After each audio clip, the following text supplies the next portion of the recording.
You telling her to good night. You get it. And then? Go cut him over there. Mommy, they want to bring me food. I tell him to bring your food or I cut him? Yeah. Alright. So, And then what if they bring you your food? they want to go there. Give me my baby's food. They're coming. They're coming. Are you recording now?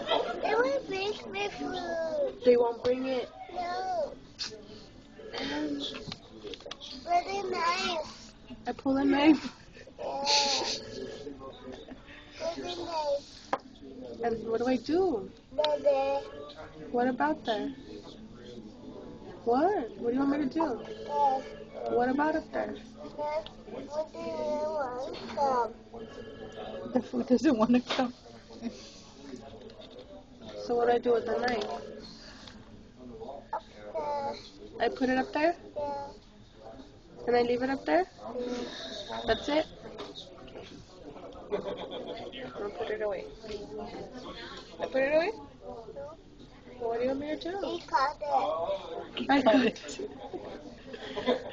Caught the mom. I cut the man. Yes. Mommy caught the mom. Mommy caught the mom. Why do I cut him? The mom brings the food. Because I don't want to bring your food. No, Mommy, cut him. Cut him. Okay, peer pressure. Cut him. Mommy, cut him. Cut him. Okay. Mommy, cut him. Okay, right.